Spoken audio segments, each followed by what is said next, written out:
Se inscreva no canal e clique no gostei.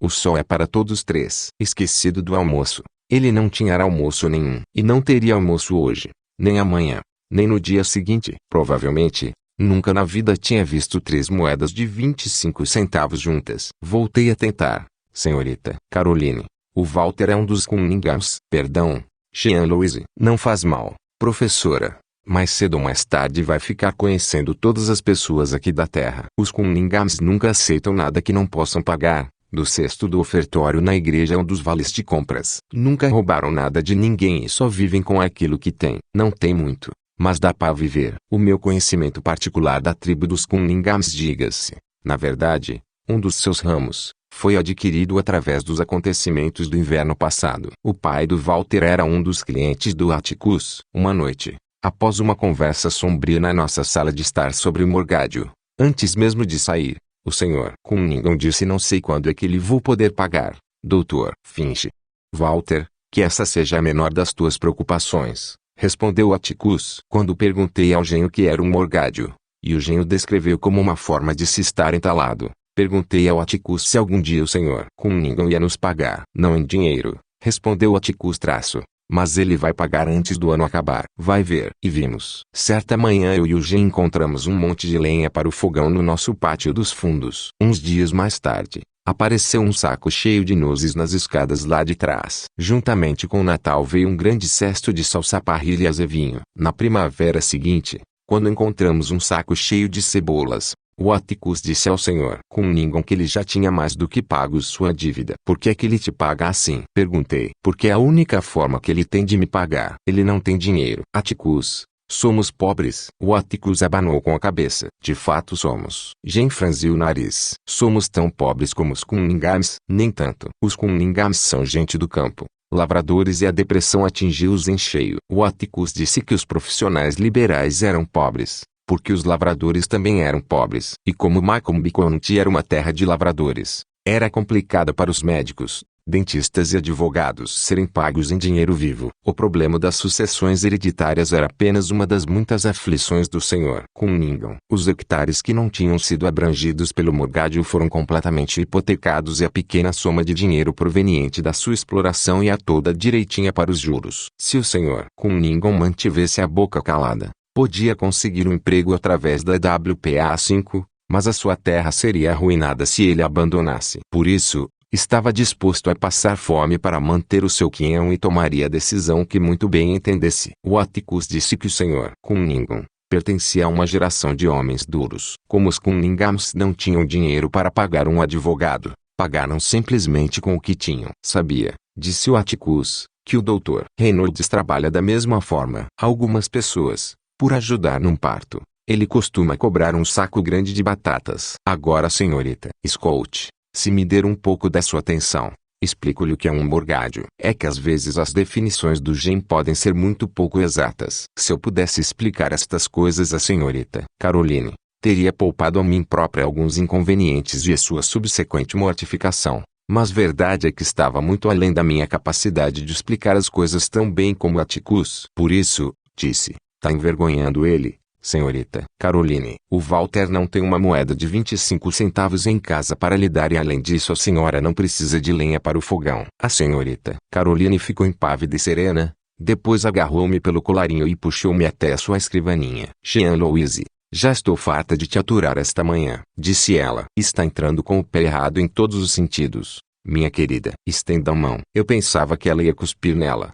porque em Macomb esta era a única razão pela qual se estendiam as mãos. Tratava-se de um método de selar contratos verbais que, ao longo dos tempos, foi ganhando alguma legitimidade. Confusa, tentando saber qual o bom negócio que teríamos feito, olhei para a turma em busca de uma resposta, mas eles me responderam com um olhar intrigado. A senhorita Caroline pegou na régua, me deu meia dúzia de reguadas rápidas e me disse para ir para o canto e ficar lá de pé. Uma sonora tempestade de riso irrompeu pela sala quando finalmente a turma percebeu que a senhorita Caroline tinha acabado de me castigar. Quando a senhorita Caroline os ameaçou com um destino semelhante ao meu, explodiram de novo, ficando sóbrios apenas quando pressentiram a sombra da senhorita Blount pairando sobre eles. Natural de Macomb e ainda ignorante quanto aos mistérios insondáveis do sistema decimal, A senhorita Blount apareceu na porta, de mãos nas cinturas, mostrando toda a sua autoridade. Se ouço mais algum barulho, o mínimo que seja,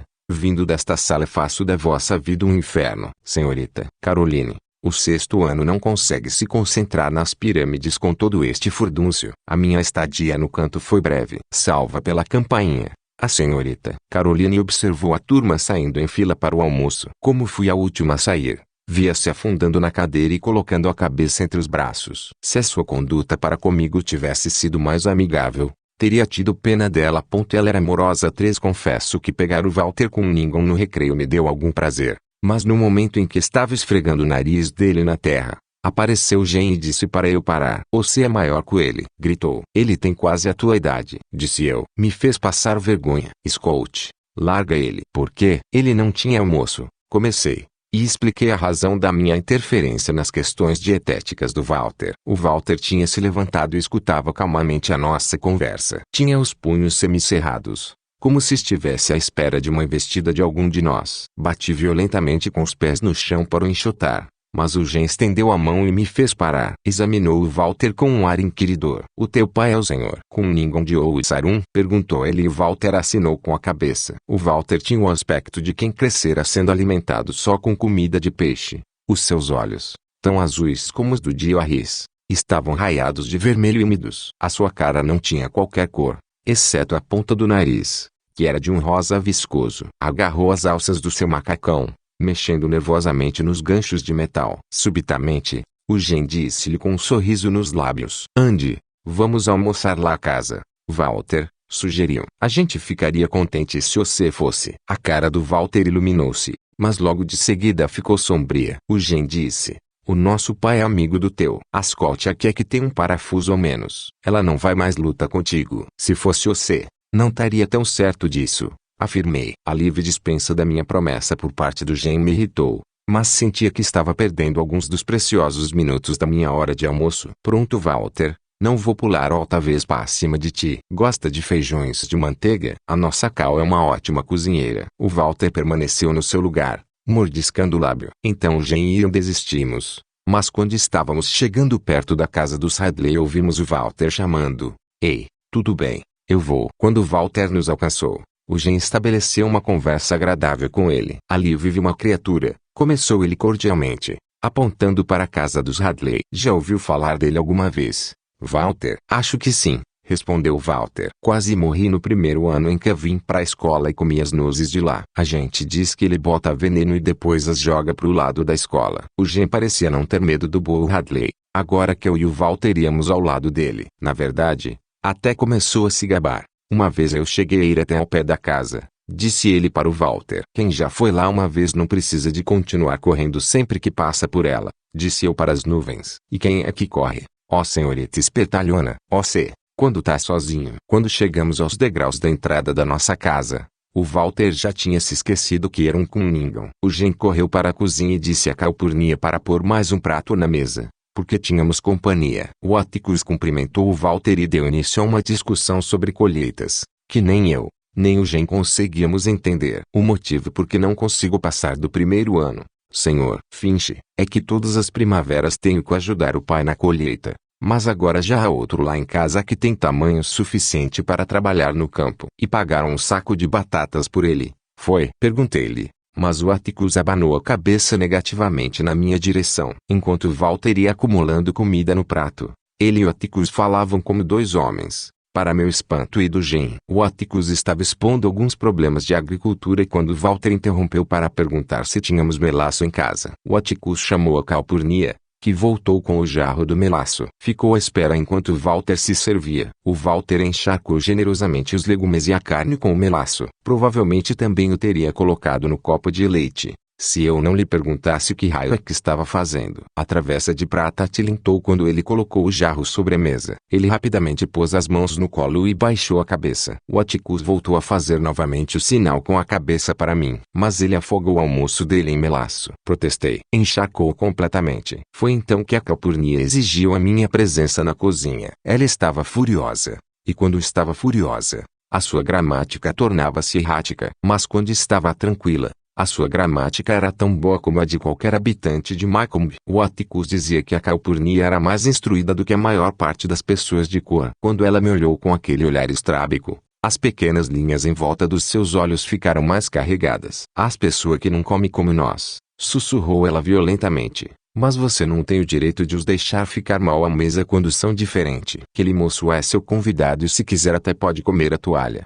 Entendeu? Ele não é convidado, Cal. É só um Cunningham. Cale já essa boca. Seja lá quem ele for. Quem põe os pés nesta casa é seu convidado e eu que não apanhe fazendo reparos às suas maneiras como se a menina fosse perfeita. Você Messias até podem ser melhores que os Cunninghams, mas não vale a pena estar a envergonhá-lo assim. Se não se consegue portar bem na mesa, então bem pode vir comer aqui para a cozinha. A Calpurnia mandou-me de volta para a sala de jantar pela porta giratória com uma palmada vigorosa. Levantei o meu prato e acabei de almoçar na cozinha. Mas confesso que até estava agradecida por ter sido poupada da humilhação de os voltar a enfrentar. Prometi a mim mesma que a Calpurnia não esperaria pelo retorno. Mais cedo ou mais tarde ia me vingar. Um destes dias, quando ela não estivesse vendo, eu ia fugir e me afogar em Barkershead. E aí é que ela ia se arrepender. Além do mais, pensei, hoje ela já tinha me posto em xeque. Tinha me ensinado a escrever e a culpa era toda dela. Calada aí, ameaçou ela. O Jean e o Walter foram para a escola na minha frente.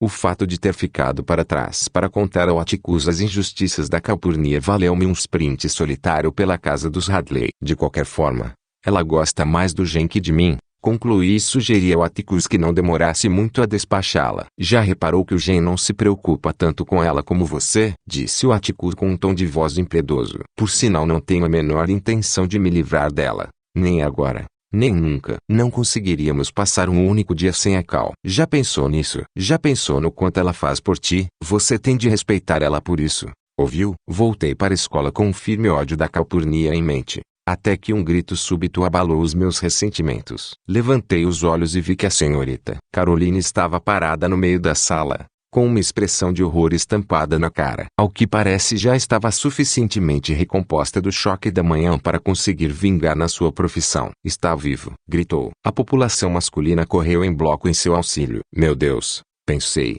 mas ela está assustada com um rato. O pequenino Chuck Little, cuja paciência com todos os seres vivos era extraordinária, disse. Paculado foi, senhorita Caroline. Diga-nos para onde foi. Rápido. Descer. Virou-se para um rapaz atrás dele. Descer. Fecha a porta para o apanharmos. Depressa. Estoura. Para onde foi? A senhorita Caroline começou a apontar com o dedo tremendo. Não para o chão, nem para a escrivaninha, mas para um indivíduo rústico e imundo que eu não conhecia. O pequeno Chuck contraiu a cara e disse delicadamente. Quer dizer ele, Estoura? Sim, senhora. Ele está vivo. Ele assustou a senhora. Foi, a senhorita Caroline disse em desespero. Eu ia passando quando ele rastejou do cabelo dele. Rastejou do cabelo dele. O pequeno Chuck fez um sorriso de orelha a orelha. Não há razão para ter medo de um piolho. Estoura. Nunca tinha visto um. Não tenha mais medo. Volte para sua escrivaninha e ensine-nos mais umas coisinhas. O pequeno Chuck Little era outro membro da população que não fazia a mínima ideia de quem é que lhe daria a próxima refeição. Mas era um cavalheiro nato. Colocou a mão debaixo do cotovelo da senhorita Caroline e, apoiando-a, conduziu até a frente da sala. Agora, não se aflija mais, Estoura, sossegou-a. Não é preciso ter medo de um piolho. Eu vou buscar para você um copo d'água fresquinha. O portador do piolho não mostrou o mais pequeno interesse pelo tumulto que tinha causado. Começou a procurar acima da sua testa, no couro cabeludo e, tendo localizado o seu hóspede, esmagou com o polegar e o indicador. A senhorita Caroline assistiu ao processo com um misto de fascínio e horror. O pequeno Chuck trouxe água num copo de papel e ela bebeu agradecida. Por fim conseguiu falar. Como é que se chama, filho? Perguntou ela delicadamente. O rapaz pestanejou. Quem? Eu? A senhorita Caroline acenou com a cabeça. Burrizo eu? A senhorita Caroline inspecionou seu livro de ponto. Tenho aqui um Well, mas não tenho o primeiro nome. Se importa de o soletrar para mim? Não sei. Em casa me chamam Burris. Bem, Burris, disse a senhorita Caroline traço. Acho que é melhor te dispensar pelo resto da tarde. Quero que vá para casa e lave o cabelo. Na da sua escrivaninha pegou um livro grosso, desfolhou e leu durante um bom tempo. É um bom remédio caseiro. Burris, quero que vá para casa e lave o cabelo com sabão de soda. Depois de o lavar, trate o teu couro cabeludo com querosene. Pra quê? ó, Pussura, para eliminar os piolhos. Sabe, burrice, as outras crianças podem apanhá-los e você não ia querer isso.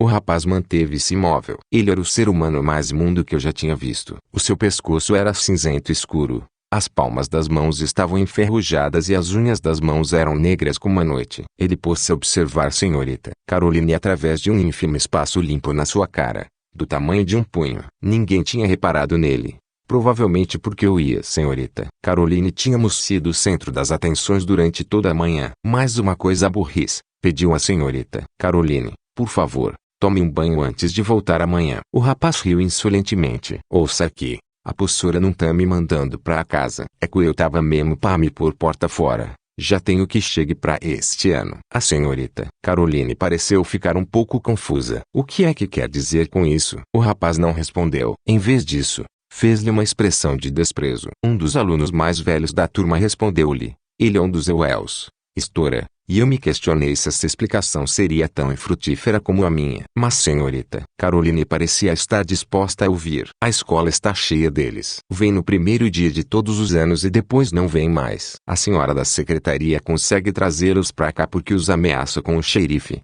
Mas ela está pensando em desistir de fazer. Ela admite que o faz só para cumprir a lei e para que os seus nomes fiquem inscritos no primeiro dia. A professora deve marcar-lhe falta durante o resto do ano. Mas... e os pais dele? Perguntou a senhorita Caroline com verdadeira preocupação. Ele não tem mãe, foi a resposta.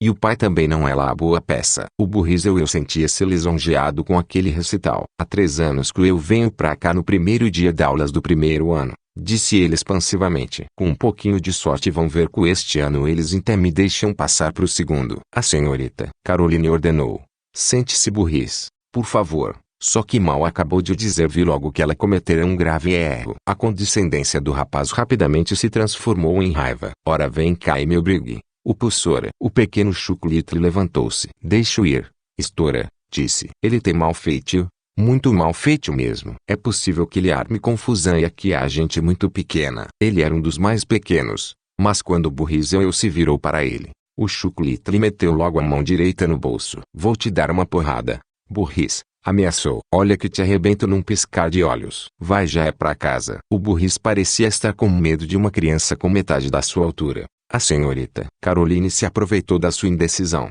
Burrice, vai para casa. Senão eu chamo o diretor. Atirou. De qualquer forma, tenho de fazer uma ocorrência disto. O rapaz soltou um urro e arrastou-se preguiçosamente para a porta. Quando já estava a uma distância segura, virou-se e gritou. Olhe. Ocorrência então e eu quero mais é que se lixe. Não vai ser uma cabra de uma professora de nariz empinado que vai mandar em mim. Você não me vai obrigar a ir pra lado nenhum, Pussura. Lembre-se disso. Você não me vai obrigar a ir pra lado nenhum. Esperou até ter a certeza de que ela estava chorando em seguida, arrastou-se para fora do prédio. Pouco tempo depois estávamos todos reunidos em volta da escrivaninha dela tentando arranjar várias formas de a confortar.